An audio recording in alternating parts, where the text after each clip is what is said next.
Sini menakutkan ya. Semuanya pakai nada. Salamnya pakai nada. Ini jangan-jangan para santrinya ini kalau bersin ini pakai nada nih. Hasim gitu. Baik, saya coba mau belajar lagi sama santri-santri dari Khairul Ummah. Semoga dijawab dengan semangat Bu. Semoga dijawab dengan semangat Pak Yai, Pak Ustaz, dan juga adik-adik sekalian. Bismillahirrahmanirrahim. Assalamualaikum warahmatullahi wabarakatuh.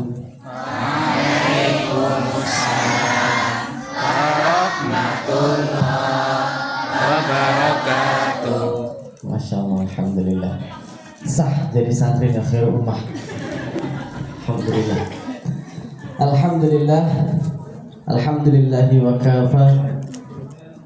Wassalatu wassalamu ala rasulil mustafa Sayyidina wa habibina wa syafi'ina wa maulana Muhammadin al-mujtaba wal muqtaba wa ala alihi wa ashabihi ahli sidqi wal wafa.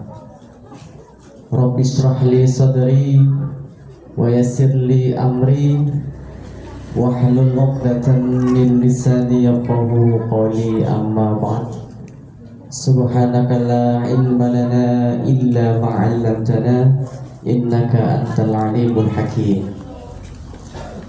Sepuh bin sepuh, para alim, ulama, para kiai, para asatid, para asatidat, para tamu undangan, muslimin muslimat, hadirin hadirat, wabil khusus sahibul bait dari sekolah Khairul Ummah, sekolah tahfidz plus Khairul Ummah Purbalingga, terkhusus kembali bagi santriwati santriwan lembaga yang insya Allah diberkahi ini, dari mulai santri yang imut-imut sampai santri yang ibu yang ngomong ya, santri yang lebih imut-imut, dari mulai santri yang masih di bawah generasi milenial, termasuk generasi nopo ini X nopo ini, sampai santri peninggalan kolonial ini. Insya Allah semuanya dimudahkan oleh Allah Subhanahu wa Ta'ala. Amin amin ya rabbal alamin. Paling utama, marilah kita bersama-sama untuk mengucapkan rasa syukur kita kepada Allah Subhanahu wa Ta'ala. Teramat banyak nikmat yang Allah berikan kepada kita, teramat banyak nikmat yang sejak dulu sudah kita rasakan, teramat banyak nikmat yang senantiasa akan kita terus dapatkan. Tentu tidak ada yang patut kita sampaikan kecuali kita bersyukur pada Allah, tidak hanya kemudian di dalam hati dan juga lisan kita, tetapi juga di dalam setiap perbuatan kita, dengan kita senantiasa taat kepada Allah. Salawat dan salam tidak lupa kita sajikan kepada junjungan kita, kepada beliau yang perkataannya adalah panutan bagi kita, kepada beliau yang perbuatannya adalah teladan bagi kita, baginda Nabiullah Muhammad sallallahu alaihi wasallam. Karena tidak hanya bentuk pengagungan dan juga doa dan juga penghormatan kita kepada beliau sebagai hamba Allah dan juga sebagai umat beliau, tapi karena memang Allah dan juga para malaikat senantiasa berselawat kepada beliau. Para hadirin, para hadirat, sore hari ini mendapatkan amanat dari Sahibul Bait, dari Al-Mukarram Al-Ustaz Toto, yang pada sore hari ini saya dapat nama baru di sini dari beliau, Lutfi Afandi. Alhamdulillah. Buat apa? Sami mawon, karena Ustaz Lutfi Afandi juga luar biasa. sore hari ini kita bareng-bareng ini. Ini kalau fokus sama yang kolonial atau yang milenial ini ya. Kolonial mawon nggih. Sing niki ngolah. Yang insya Allah sudah dekat ini kan. Maksudnya bukan dekat nopo coba. Tapi sekarang kan memang tidak berkaitan dengan umur nih. Ajal itu kapanpun lah ya. Kapanpun. Orang yang sehat, yang baru olahraga, yang pagi, siang, sore beraktivitas seperti biasa, malamnya bekerja, tiba-tiba langsung datang ajal yang biasa. Orang yang muda bahkan menurut data justru kematian paling banyak itu adalah dari kalangan remaja dan kalangan pemuda. Kira-kira kenapa? Ya karena mereka yang biasa kebut-kebutan di jalan itu kan rata-rata remaja nih Bu. Ada nggak ibu-ibu ini, mbah-mbah yang keluar langsung kebut-kebutan buat enter? Yang mereka suka ngoplos, yang mereka suka macem-macem itu rata-rata remaja, rata-rata pemuda. Makanya memang remaja pemuda itu bagi yang tidak sadar itu justru malah paling banyak. Atau mungkin bahkan ada cerita misalkan dia lagi mancing ini Bu, Bapak sekalian, lagi mancing, kemudian tiba-tiba telepon berdering dari istrinya. Tidak lama kemudian mati Bu teleponnya, pulsa nentek, pakai tente ya, dan sebagainya. Ya kita berharap ya, mau bapak ibu yang mendahului kulo gimana nopo-nopo, mau kulo yang akhir gimana nopo-nopo. Kulo ikhlas mawon monggo nggih, monggo. Atau mungkin saya dulu nggak apa-apa, yang berziarah nih. Monggo. Sore ini di bulan Syawal nih, kita masih masih di dalam bulan Syawal. Izinkan untuk sedikit dari Al-Fakir menyampaikan apa yang Al-Fakir pahami. Tentu di sini banyak mushahih, banyak yang lebih alim, para kiai, para ustadz, guru-guru Al-Fakir, dan juga mungkin para hadirin hadirat. Di bulan Syawal ini kalau di tengah-tengah masyarakat itu tidak akan istilahnya sangat identik dengan kegiatan yang disebut silaturahim, atau mungkin kalau di luar-luar itu ada halal bihalal, atau mungkin ada yang lebih dekat lagi dengan kita pada pada sore hari ini, sila ukhuwah ya. Jadi kalau di Indonesia itu ada produk asli budaya kita itu halal bihalal ya, yang tidak akan kita temui dimanapun. Sehingga kemudian kita fokus sebenarnya pada satu, yaitu sila ukhuwah. Sebagaimana ada slide-nya ya.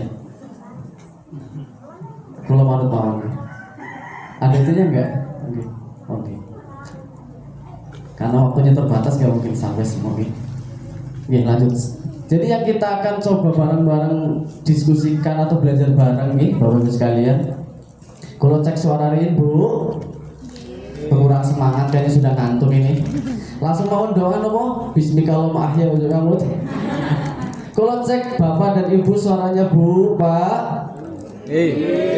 Oh iya, harus pakai password ya. Kalau passwordnya itu kalau nggak halo ya hai gitu gitu. Jadi kalau kulo memanggilnya dengan hai, jawabannya nopo? Halo, masya Allah ya, kayak anak TK yang pernah saya ajar itu nih. Nopo kalau saya bilang halo, jawabannya nopo? Halo. Hai. Hai halo. Hai halo, hai halo, hai. Oh, gitu ya. Baik, sila ukhuwah. Ternyata kalau kita dalami itu berbeda dengan silaturahim ya. Kalau kita bahas silaturahim mungkin satu sesi sendiri. Intinya adalah ketika kita bicara silaturahim di bulan Syawal ini adalah mempererat atau menyambung tali kekerabatan. Itu kalau silaturahim. Karena rahim di sini memang bermakna ya rahim. Sebagaimana para ibu punya nih, tempat di mana cabang bayi itu ada. Tapi itu adalah kiasan nek wong Jawa ngomong sanepo yang ingin menunjukkan tentang kekerabatan atau keluarga. Niku silaturahim. Sehingga kemudian terbatas pada keluarga atau kerabat. Dimana kalau kita kemudian ingin tahu yang dimaksud kerabat ini cuma ada dua Bapak Ibu sekalian. Yang pertama adalah mereka yang masuk mahram kita. Ini adalah kerabat dekat kita. Yang kedua adalah selain mahram yang kemudian setelah kulo lacak niku paling tidak mereka yang masih ketemu dalam satu canggah atau 4 generasi. Jadi itu masih kerabat. Makanya kemudian ada ungkapan begini, ta'allamu min ansabikum. Ada ungkapan kepada kita, maka kita itu disuruh untuk belajar atau untuk mencatat nasab-nasab kalian. Ta'allamu min ansabikum ma tasilu arhamakum. Kenapa? Karena nasab atau silsilah itu yang dijadikan untuk menyambung silaturahim. Makanya pada kondisi kita di mana kita perlu untuk mencatat nasab, bahkan mungkin sampai ke buyut, sampai ke canggah, itu bisa jadi wajib ketika itu butuh untuk nopo silaturahim. Kenapa? Karena semua ulama sepakat silaturahim itu wajib kepada kerabat, kepada keluarga, baik yang mahram ataupun yang selain mahram, yang masih dalam satu canggah. Baik kemudian cara bersilaturahimnya dengan perbuatan, dengan langsung berkunjung, ataupun dengan ucapan, dengan sekedar say hello, menanyakan kabar, halo gimana kabarnya, sudah nikah belum? Oh kalau ini udah semua nih ya. Salah pertanyaannya. Kemudian cara silaturahim yang paling khair ketika dengan ucapan adalah dengan nasihat ataupun mungkin dengan harta, sebagaimana diceritakan oleh banyak riwayat yang mungkin bisa kita sampaikan nanti. Niku kalau silaturahim, jadi batasannya jelas adalah untuk keluarga, untuk kerabat, sehingga lebih sempit karena keluarga kita, kerabat kita terbatas, gitu. Kemudian satu lagi yaitu silah ukhuwah. Dua-duanya adalah istilah yang bisa kita jumpai baik di Al-Quran ataupun di hadis ataupun di riwayat-riwayat yang Rasulullah sampaikan. Baik dia adalah sila ukhuwah ataupun dia silaturahim. Kenapa kemudian kita harus tegas membedakan? Karena memang dua-duanya mempunyai cara tersendiri masing-masing. Bagaimana kemudian bersilaturahim, bagaimana kemudian bersila ukhuwah, masing-masing punya cara. Yang lebih luas adalah sila ukhuwah. Nah itu yang kemudian ingin kita coba bahas pada sore hari ini. Sebagaimana tema yang diminta, kita bisa merekatkan ukhuwah, kemudian kita bisa samakan atau satukan langkah untuk mencetak generasi yang terbaik ke depannya. Bapak Ibu sekalian, Bu, Pak, sehat nggih? Sehat. Taksi fokus. Perlu ice breaking boten usah ya. Mau pada keseleo ya. Jadi sila ukhuwah. Ya, silaturahim kita lewatkan, langsung kita ke sila ukhuwah. Bapak Ibu sekalian, hadirin hadirat sekalian, kalau kita bicara tentang sila ukhuwah, menyambung persaudaraan, terlepas dari banyaknya penafsiran para alim ulama, ketika kemudian Allah Subhanahu wa taala berfirman di dalam surat Al-Hujurat yang sangat kita kenal, ketika Allah Subhanahu wa taala berfirman, innamal mu'minuna ikhwah, dan seterusnya, bahwa hanya orang-orang berimanlah yang mereka kemudian disebut sebagai ikhwah atau saudara. Memang terjadi perbedaan ketika memaknai makna innama. Perbedaan yang pertama adalah mengatakan kalau innama ini menjadi pembatas, yang kemudian membatasi mereka yang kemudian disebut sebagai saudara, yaitu apa? Al-mu'minun, mereka yang sama-sama beriman. Tapi juga ada yang memang menafsirkan innama di sini bukan membatasi, tapi ingin menunjukkan kondisi apa adanya. Sehingga kemudian ketika dikatakan al-ukhuwah al-islamiyah, napa Bu? Al-ukhuwah al-islamiyah itu ada yang memaknai pertama persaudaraan sesama muslim, persaudaraan karena bersama-sama beriman kepada Allah, persaudaraan karena dilandasi keyakinan yang sama terhadap agama Islam. Ini yang pertama. Yang kedua ada yang memaknai yang dimaksud dengan al-ukhuwah al-islamiyah itu adalah persaudaraan yang dilakukan dengan cara Islami. Tentu berbeda. Tetapi yang paling kemudian kuat, Allahu a'lam, menurut Al-Fakir paling tidak adalah ketika kita memaknai al-ukhuwah al-islamiyah sebagai persaudaraan sesama muslim. Karena kemudian itulah yang ditunjukkan oleh banyaknya dalil baik di Al-Quran ataupun di As-Sunnah.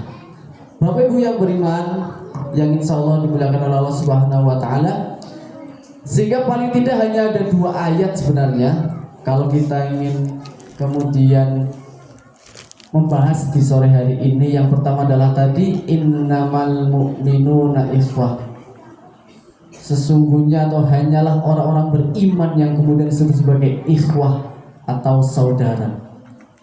Maka kemudian ketika bicara tentang ukhuwah Islamiyah, ini adalah bentuk persaudaraan yang abadi sepanjang dia beriman kepada Allah, sepanjang dia bersama-sama meyakini Islam. Persaudaraan yang abadi yang tidak kenal ruang dan waktu. Persaudaraan abadi yang tidak kenal strata sosial. Persaudaraan abadi yang tidak kenal kasta masyarakat. Persaudaraan abadi yang tidak kenal suku, tidak kenal ras. Persaudaraan abadi yang tidak kenal dari mana dia lahir, di mana dia lahir, dan seterusnya.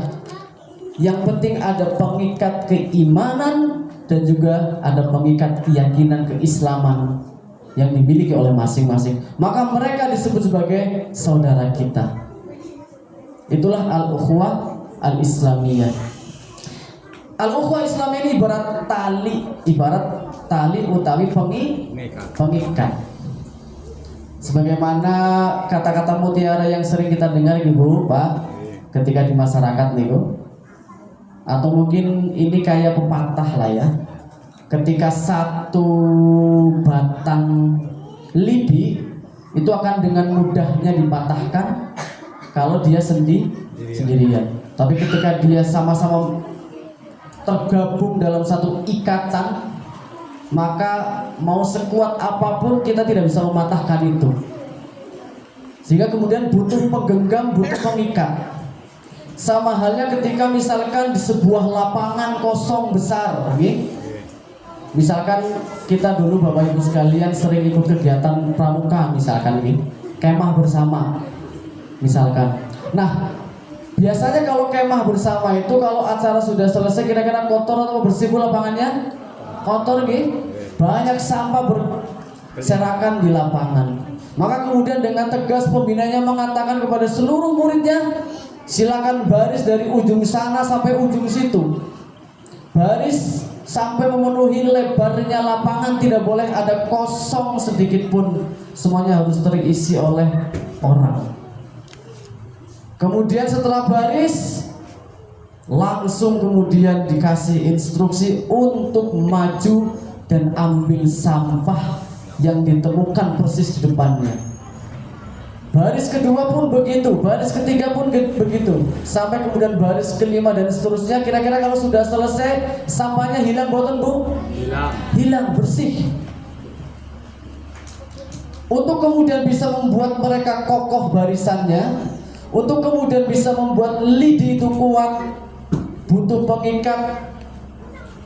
Pengikat inilah kemudian yang disebut sebagai ukhuwah.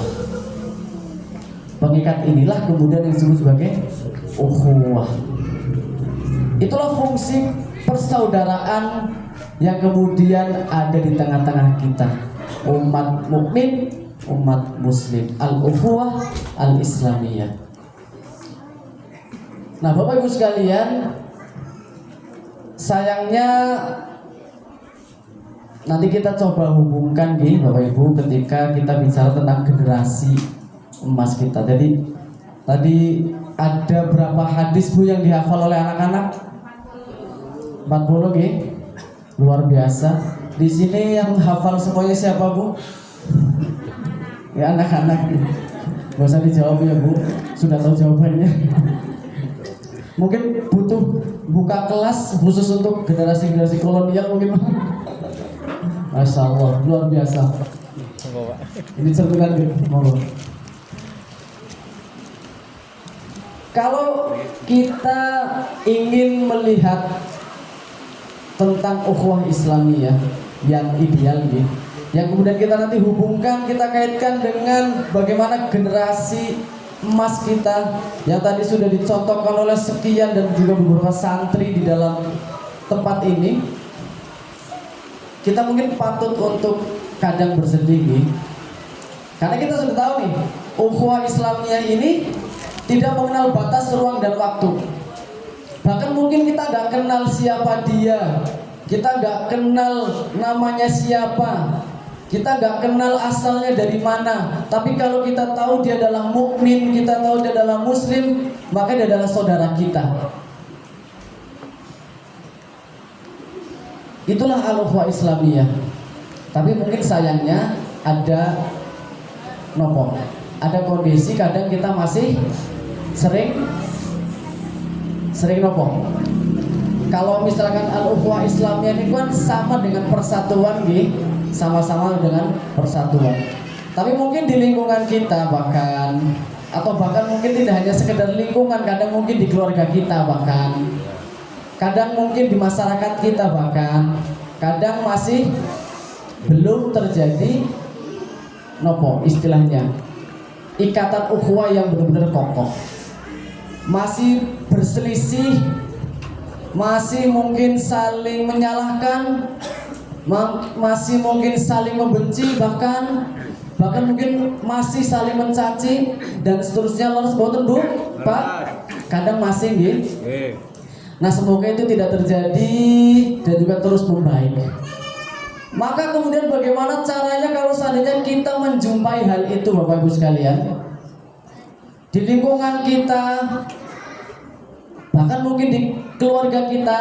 Karena kalau keluarga kita pun masih kita sebut sebagai ukhuwah Islamiyah karena sama-sama beriman. Meskipun ada tambahannya ketika dia keluarga harus ada silaturahim di situ. Nah, bagaimana kemudian ketika ukhuwah Islamiyah ini yang seharusnya secara ideal itu mampu kemudian kita kokohkan, rapatkan barisan, satukan langkah dan seterusnya itu, maka paling tidak ada 3 Bu, ada 3 Pak sekalian yang harus kita lakukan. Ya, ada 3 yang paling tidak harus kita lakukan. Yang pertama adalah kita harus istilahnya tahsinul qulub. Istilahnya itu memperbaiki hati. Ini barang nggak keton gitu. Kalau ngapunten kadang bahasa ngapake metu nggih. Boten ora nggih. Boten ora. Lebih kepenak jane kalau ngomong ngapak jadi. Orang penak. Yang pertama adalah tahsinul qulub, perbaiki hati kita. Dengan cara nopo kita memperbaiki hati kita sehingga kemudian ukhuwah Islamiyah itu bisa terwujud Bu? Yaitu dengan apa? Menumbuhkan mahabbah, dengan menumbuhkan rasa cinta. Nah ini angel lagi ngomong masalah hati gitu. Orang keton soalnya sih nggak bisa ditebak isi hati orang. Tapi paling tidak kita tahu bahwa yang pertama harus kita lakukan adalah tahsinul qulub, perbaiki hati. Dalilnya apa? Adik-adik ada yang hafal gak kira-kira surat Ali Imran 103? Mau pakai nada jiharka boleh, mau pakai nada nopo nahawat boleh ya, dan sebagainya. Dalilnya adalah surat Ali Imran ayat berapa tak? 103. Ayatnya panjang. Allah mengatakan a'udzubillahi minasyaitonirrajim wa'tasimu bihablillahi jami'a wala tafarraqu, dan seterusnya. Sampai kemudian Allah mengatakan fa'allafa baina qulubikum. Artinya apa Bu Pak? Fa'allafa baina qulubikum. Maka kemudian Allah menyatukan hati-hati mereka. Sebelum ayat atau sebelum potongan ini kan dikatakan oleh Allah id kuntum a'da'a. Jika atau ketika kalian itu apa? Berselisih. Jadi ketika berselisih, ketika ada perbedaan yang kemudian menjadikan itu sebuah konflik dan seterusnya, kata Allah yang dilakukan pertama adalah fa'allafa baina qulubikum. Maka menurut para ulama, kenapa kemudian Allah tidak mengatakan fa'allafa bainakum? Padahal perselisihan itu adalah peristiwa yang secara fisik bisa kita lihat. Lalu sebutan Bu, orang cekcok, orang kemudian berselisih, berdebat kusir tiada henti, atau mungkin ada yang saling mencela satu sama lain, saling berprasangka satu sama lain, itu kelihatan secara fisik. Tetapi yang Allah kemudian sampaikan bukan menyatukan secara fisik, tetapi hatinya dulu. Fa'allafa baina qulubikum. Kenapa? Karena semua ulama mengatakan dan juga sepakat bahwa pondasi dasar dari al-ukhuwah al-islamiyah adalah qalbun atau hati. Maka kemudian caranya bagaimana? Tumbuhkan rasa cinta, tumbuhkan mahabbah kepada sesama saudara mukmin, kepada sesama saudara muslim. Meskipun kita nggak kenal, dan ini bisa kita kemudian coba tumbuhkan karena kita sedang berada di mana saudara kita yang bahkan kita nggak kenal, bahkan kita nggak pernah berkunjung ke sana. Saudara kita yang ada di Palestina, yang ada di Gaza, yang ada di Uighur, yang ada di mana lagi Myanmar, dan dimanapun tempatnya yang kemudian masih membutuhkan doa, masih membutuhkan bantuan, masih dalam kondisi yang mungkin tidak nyaman seperti kita.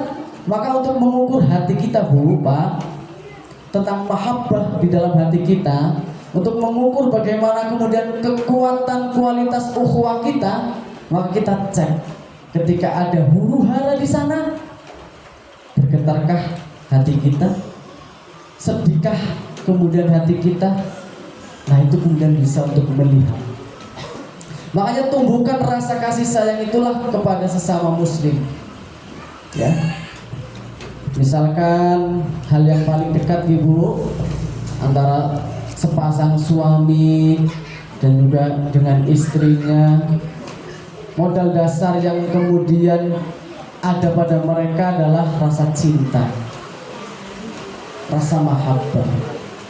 Itu cara pertama Bu, untuk memupuk ukhuwah, untuk memperkat ukhuwah. Napa? Tahsinul qulub, perbaiki hati kita semua, kemudian tumbuhkan rasa cinta di dalam diri kita. Ini nggak kelihatan Pak Bu, tapi bisa kita rasakan. Kenapa? Karena yang merusak ukhuwah, yang merusak persaudaraan sama muslim mukmin itu pertama menyerang hati. Pertama menyerang hati. Apa saja itu? Satu, sikap atau sifat prasangka buruk, suuzon, zon, ya. Itu pertama tuh. Jadi selalu melihat sesuatu yang kurang baik dari saudara kita, padahal kita nggak tahu kebenarannya seperti apa. Itu kan penyakit hati ya Bu. Laras G. Awal-awal nopo munculnya di perasaan, melihat orang lain bawaannya itu pengen nopo istilahnya ya, pengen ketemu kancane lah ya, boleh batin ngomong. Awal sih rasa-rasa biasa gitu ya, tapi kemudian berlanjut gibah sana sini. Itu kan itu yang ketawa biasa itu ya. Itu pun biasa ya, rasan-rasan gitu ya. Pertama, prasangka buruk, penyakit hati yang kemudian menghambat adanya perbaikan hati kita, sehingga kemudian ukhuwah bisa ternodai. Yang kedua, misalkan ada sifat atau sikap tahasud atau hasad atau dengki, itu juga hati Bu.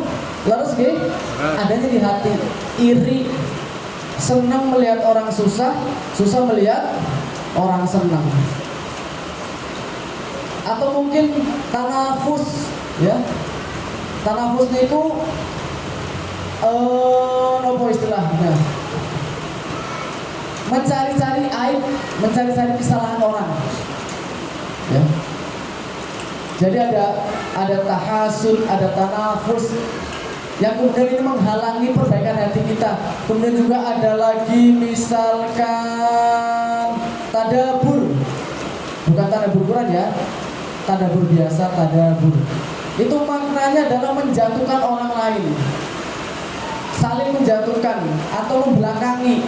Jadi di depannya itu bilangnya A yang baik-baik, tapi ketika tidak bertemu, tidak berhadapan, itu menjatuhkan. Kemudian misalkan yang menodai untuk kemudian terjadi tahsinul qulub, selain prasangka buruk, selain kemudian tahasud, ada juga tahassus.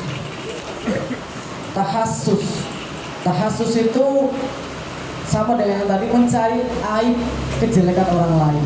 Atau mungkin tajassus, yaitu apa? Memata-matai, sehingga kemudian bisa mencari atau menggali informasi yang tidak baik tentang saudara kita. Sampai kemudian ketika itu sudah menyerang hati kita, nanti akhirnya secara tidak sadar, seringnya nopo akhirnya terucap nopo dalam bentuk rasan-rasan, dalam bentuk gibah dan lain sebagainya. Nah itu semua adalah bagian dari apa? Yang menjauhkan dari persaudaraan, kekuatan, kualitas dari persatuan atau ukhuwah Islamiyah. Kemudian cara yang kedua, yang pertama tadi apa Pak Bu?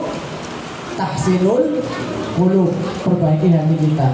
Pelan-pelan dihilangkan, pelan-pelan dihilangkan nopo penyakit-penyakit hatinya. Bismillah bareng-bareng Ibu, kalau misalnya. Yang nomor dua caranya adalah apa? Penuhilah hak sesama muslim. Kenapa? Karena rasa cinta kita tidak mungkin bisa dilihat oleh orang lain kalau seandainya tidak dalam bentuk atau tidak kita amalkan dalam perbuatan. Rasa cinta kita itu adanya di hati. Seandainya kemudian kita tidak ucapkan dan tidak kita amalkan, orang gak akan tahu. Maka bentuk untuk rasa cinta dan juga kasih sayang kepada sesama muslim adalah dengan mengamalkan, yaitu apa? Penuhi hak sesama muslim. Kalau kita merujuk apa yang disampaikan Rasulullah di dalam riwayat Muslim yang dinukil oleh banyak ulama, di Riyadhus Shalihin, di Bulughul Maram dan seterusnya, dikatakan bahwa apa? Hakul muslim alal muslim, berapa adik-adik? Hakul muslim alal muslim sittun. Ada berapa? 6. Hak muslim kepada muslim yang lain adalah 6.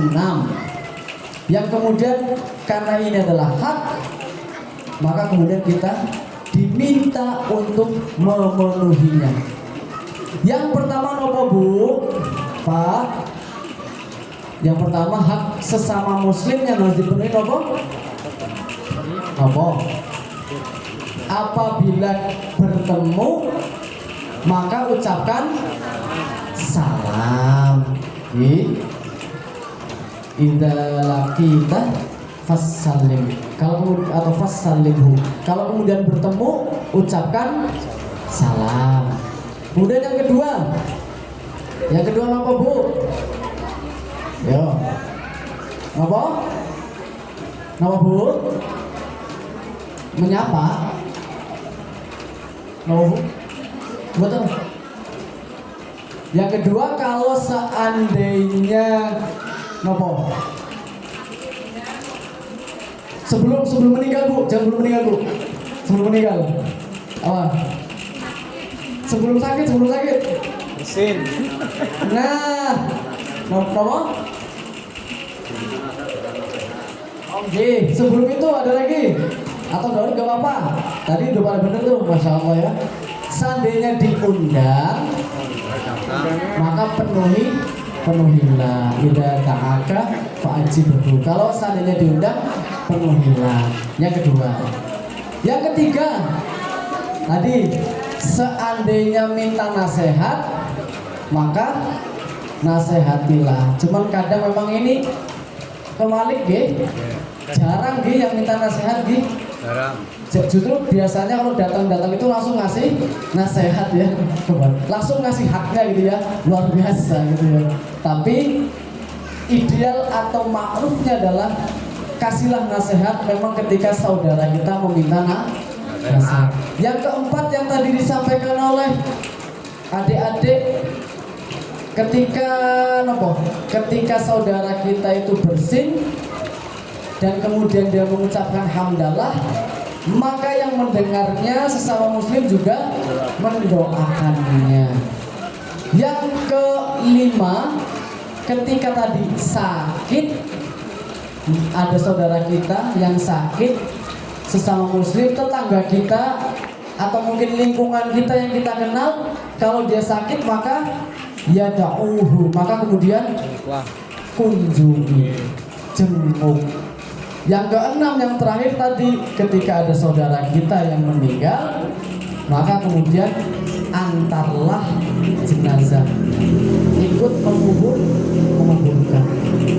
Minimal ini kemudian diwujudkan sebagai bentuk apa? Pengamalan rasa cinta terhadap sesama saudara muslim. Sehingga kemudian pelan-pelan itu semua bentuk penyakit-penyakit hati yang menghalangi kemudian kelapangan hati kita itu bisa dihindarkan. Mungkin Bapak Ibu sering mendengar atau mungkin adik-adik juga sering mendengar kisah sahabat yang diriwayatkan oleh Imam Ahmad, yang kemudian ketika pada waktu masa di mana Rasulullah itu sedang kongko jubur bareng, duduk-duduk bermajelis bareng dengan para sahabat, kemudian Rasulullah mengatakan, tunggu sebentar lagi ada orang yang menjadi penghuni surga. Kemudian datanglah orang sambil nyincing sendalnya, kan gitu sering mendengar aja ya. Untuk pulang lagi, kayaknya ada yang belum pernah mendengar. Jadi ketika itu Bu, masya Allah suaranya Pak. Halo. Ya. Jadi ketika itu Bu, Pak, Rasulullah itu sedang jubur bareng dalam tanda kutip, sedang duduk-duduk bareng dengan para sahabat. Ini hadis riwayat Imam Ahmad. Kemudian beliau mengatakan kepada para sahabat, wahai para sahabat, sebentar lagi ini ada nih calon penghuni surga. Kemudian ketika Rasulullah mengatakan itu, tidak lama kemudian datanglah satu orang utuk begitu sambil nenteng sendalnya, dan semua sahabat gak kenal siapa dia. Bukan termasuk sahabat besar yang kemudian namanya kita kenal sampai hari ini. Bukan. Ternyata hari kedua dalam kondisi yang sama, Rasulullah lagi jubur bareng, duduk-duduk bareng dengan para sahabat mengatakan yang sama. Nanti ada orang yang nanti kelak masuk surga, penghuni surga. Sama, yang datang adalah orang yang sama di hari pertama. Sampai hari ketiga pun kejadiannya sama. Maka para sahabat kan heran ya. Ini sahabat gak pernah dikenal, tidak tahu dia siapa, mungkin tidak biasa bergabung dalam majelis Rasulullah. Tapi tiba-tiba Rasulullah sampaikan dan Rasulullah jamin kalau dia itu masuk surga. Sahabat tentu terheran-heran. Siapa gerangan dia? Kan begitu ya? Maka kemudian ada salah satu sahabat yang bernama Abdullah bin Ammar datang ke rumah dia, kemudian ingin tahu apa sih yang dia lakukan, sehingga kemudian sampai Rasulullah itu menggaransi dia masuk surga. Amalan apa yang dia lakukan, amal ibadah apa yang dia lakukan, sampai kemudian langsung dari lisan Rasulullah dia penghuni surga, dia masuk surga. Maka datanglah Abdullah bin Ammar ke rumahnya, mengatakan bahwa dia punya masalah di rumah, dia pengen nginep di sini. Setelah kemudian dia menginap, dia ingin tahu apa yang dilakukan oleh Abdullah bin Ammar, apa yang dilakukan oleh sahabat ini. Ternyata sama dengan amalan-amalan kita biasa. Ya kalau ada azan dia sholat dan lain sebagainya. Singkat cerita kemudian akhirnya Abdullah bin Ammar mengaku, wahai sahabat, wahai fulan, saya tuh sebenarnya gak ada masalah, cuma saya penasaran aja. Saya pengen tahu amal apa sih yang kamu lakukan sampai kemudian Rasulullah itu menyampaikan kalau antum itu masuk surga. Ternyata yang kamu lakukan sama saja, gak ada bedanya. Tapi kenapa bukan saya, bukan dia yang Rasulullah labelkan sebagai penghuni surga, tapi kenapa antum? Padahal ternyata sama. Yaudah, Abdullah bin Ammar pergi. Kemudian setelah dia pergi, belum jauh dipanggil oleh sahabat itu, dipanggil oleh orang itu, sini. Sebenarnya memang yang saya lakukan itu sama dengan apa yang kamu lihat. Ya sama umumnya kita sebagai seorang mukmin, sholat, puasa dan sebagainya. Tapi ada yang tidak nampak, Bu. Kenapa? Karena ternyata dia mengatakan bahwa saya itu tidak pernah berprasangka buruk atau tidak pernah ingin melihat hal-hal yang buruk dari saudara saya sesama mukmin. Saya selalu mencoba untuk berprasangka baik, untuk melihat di dalam hati ini sesuatu yang baik-baik dari saudara kita.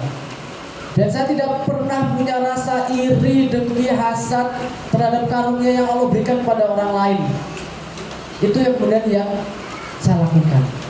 Maka Abdullah bin Ammar, oh ini nih, ternyata keistimewaannya di situ. Nyambung dengan yang ingin kita amalkan, bagaimana agar ukhuwah Islamiyah terdekat. Ya. Yang ketiga, tadi yang pertama apa, Bu? Untuk kemudian membuat ukhuwah kita itu semakin kokoh, tahsinul qulub. Yang kedua adalah penuhi hak sesama muslim. Yang ketiga, yang terakhir adalah terus menumbuhkan amal-amal ibadah yang di dalamnya itu mengandung persaudaraan atau ukhuwah Islamiyah. Dan ini harian ada, mingguan ada, bulanan ada, tahunan ada. Inilah indahnya Islam, Bu. Ya. Contoh yang tahunan misalkan salah satu yang dilakukan oleh sekolah Khairul Ummah dengan adanya Lipas Awal, mengumpulkan para wali santri, mengumpulkan para santri, mengumpulkan para asatid. Ini adalah bentuk amal-amal kebaikan yang di dalamnya mengandung apa? Ukhuwah Islamiyah. Atau kalau kita pengen cek harian, Bu, indahnya agama Islam. Islam mewajibkan, mengharuskan pemerintah untuk kemudian ada sholat jamaah di masjid. Maka sesama tetangga berjumpa, Bahkan mungkin kadang ada orang yang nggak kenal sholat di situ. Nah itu adalah amalan harian yang kemudian menumbuhkan persaudaraan atau menumbuhkan ukhuwah. Mingguan ada syariat tentang sholat Jumat. Kemudian apalagi bulanan, mungkin ada pertemuan yang dilakukan oleh masjid, sekolah, lingkungan, RT dan sebagainya, tahunan dan sebagainya. Banyak sekali amalan atau ibadah yang kemudian dilakukan oleh umat Islam yang di dalamnya apa bisa tumbuh ukhuwah Islamnya. Itu 3 cara, Bu, ya, untuk kemudian menepis hal-hal yang kemudian membuat retak persaudaraan umat Islam. Paling tidak itu yang bisa kita lakukan bersama. Nah, Bapak Ibu sekalian, ini sampai jam berapa lah? Lagi nih, masih panjang. Biarin ngantuk, rapet dulu lah ya. Terakhir, tanda tangan terakhir. Kenapa Bapak Ibu? Karena kita berdoa bareng-bareng dulu yuk, adik-adik semuanya. Kalau ada hujan, gimana doanya? Allahumma sayyiban nafi'an. Nah, punten suaranya masih kedengaran nggak, Bu? Bismillah. Terakhir Bapak Ibu, al-ukhuwah al-islamiyah tiada lain adalah untuk mendapatkan keberkahan. Maka kemudian dengan adanya ukhuwah Islamiyah, keberkahan itu yang kita harapkan. Apa itu keberkahan? Para ulama mengatakan, ada yang mengatakan ziyadatul khair, ada yang mengatakan subutul khair, wa dawamuhu, wa namauhu. Intinya keberkahan itu wujudnya adalah kita selalu berbuat baik dan istiqomah dan kemudian bertambah terus kebaikannya.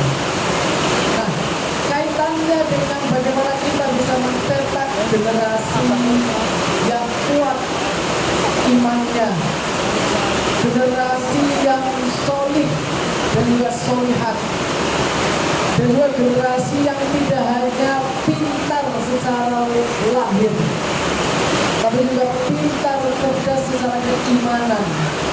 Generasi-generasi yang sudah kita lihat tadi dulu, itu adalah bentuk praktek ukhuwah kerjasama yang dilakukan oleh pihak sekolah, pihak madrasah, pihak lembaga pendidikan dengan para wali santrinya.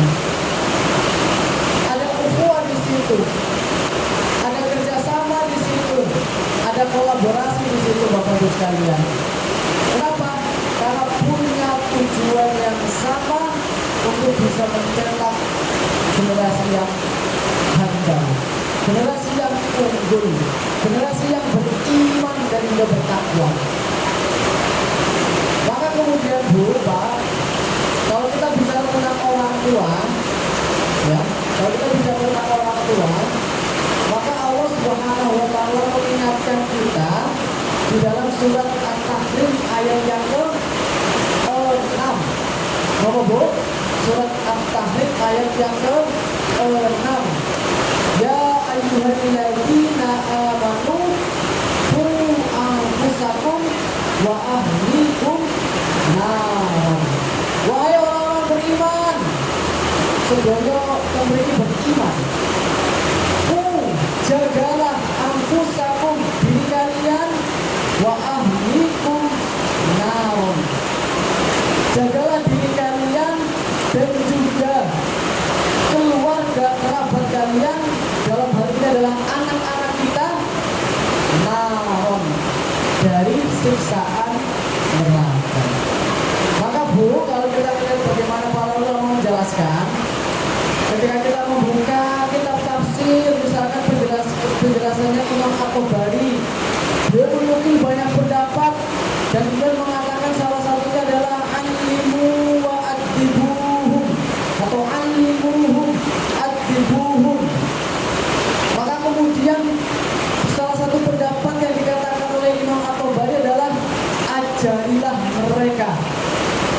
dan juga adibuhum, dan juga berilah, tanamkan adab kepada mereka. Dengan apa? Bita'atillah, dengan ketaatan kepada Allah. Maka kemudian ada 3 kata kunci, Bu. Kalau kita melihat penjelasannya Imam Tabari, di situ Imam Tabari menyampaikan untuk anak-anak kita itu apa? Alimuhum, ajarilah mereka. Atau mungkin kalau dalam bahasa kita kenal dengan istilah taklim, taklim atau pengajaran. Ya, pengajaran. Pengajaran ini adalah apa istilahnya? Transfer knowledge, ngasih atau menyampaikan pengetahuan, menyampaikan ilmu. Dilakukan oleh mu'allim, oleh guru kepada para santrinya. Kata kunci pertama adalah taklim. Kata kunci kedua yang kemudian disampaikan oleh Imam Tabari adalah adibuhum, tanamkanlah adab. Slide sebelumnya kayaknya. Oh, setelahnya berarti. Nah, adibuhum, alimuhum. Pertama adalah kata kuncinya taklim, pengajaran. Yang kedua adalah adibuhum, tanamkanlah adab kepada mereka. Kenapa kemudian dibedakan, Bu, Pak? Kenapa? Karena kalau adab itu kaitannya bukan dengan taklim, Bapak Ibu. Adab, perilaku yang bertata krama baik dari anak-anak kita, akhlak karimah yang dimiliki oleh anak-anak kita, itu tidak bisa kita tanamkan hanya dengan pengajaran atau taklim, tapi harus secara khusus untuk menanamkan adab kepada mereka. Inilah kemudian yang oleh para ulama dikatakan tarbiyah, satuan sistem pendidikan. Jadi beda memang antara taklim dengan tarbiyah. Kalau taklim memang untuk membangun kecerdasan seorang murid, seorang santri, agar dia menjadi santri yang pintar. Tapi kalau adab, menanamkan perilaku, menanamkan akhlak yang mulia, menanamkan tata krama yang baik, ini harus melewati sistem pendidikan tersendiri. Sehingga tidak hanya pengajaran, tapi juga harus ada pendidikan penanaman adab atau pendidikan itu sendiri. Yang ketiga kata kuncinya adalah bita'atillah. Semuanya itu, pengajaran itu, penanaman adab itu ditujukan untuk ketaatan kepada Allah, untuk menghindarkan dari api neraka. Nah, pertanyaannya, Bu, termasuk pertanyaan untuk dua pribadi, apakah kemudian kita sebagai orang tua itu mampu dengan mandiri memberikan taklim kepada anak-anak, memberikan ilmu pengajaran kepada anak-anak, dan kemudian apakah kemudian kita mampu sebagai orang tua menyediakan atau secara mandiri mengajarkan, menanamkan akhlak atau adab langsung kepada anak-anak? Maka tentu kita tidak mampu sendiri. Disitulah kemudian khairul ummah berukhuwah, berkolaborasi dengan para wali santri pun dengan lembaga pendidikan Islam yang lainnya, semata-mata untuk mengamalkan surat Tahrim ayat yang ke-5. Ya. Jadi tidak hanya kemudian kecerdasan, nilainya bagus, tapi juga yang paling penting adalah adab, perilaku atau akhlak yang mulia. Nah, Bapak Ibu sekalian, semoga apa yang kita lakukan di hari-hari ini, di sore hari ini, bertambah keberkahan dari Allah Subhanahu wa taala. Wa fis samaa'i rizqukum, kata dari langit termasuk di dalamnya adalah air hujan, adalah rezeki untuk kita semua, keberkahan untuk kita semua. Semoga semakin menambah kebaikan di sore hari ini. Mungkin saking kula cekap semanten sudah lepas kula ngapunten ketika ada kata-kata saking kula yang tidak berkenan di penggali panjenengan sedaya, ada mungkin perbuatan ucapan yang saya sampaikan tidak diterima oleh hati para ibu bapak sekalian, kula minta maaf. Namun sangat masih dalam bulan Syawal, taqabbalallahu minna wa minkum innal kula akhiri wastaghfirukum. Assalamualaikum warahmatullahi wabarakatuh.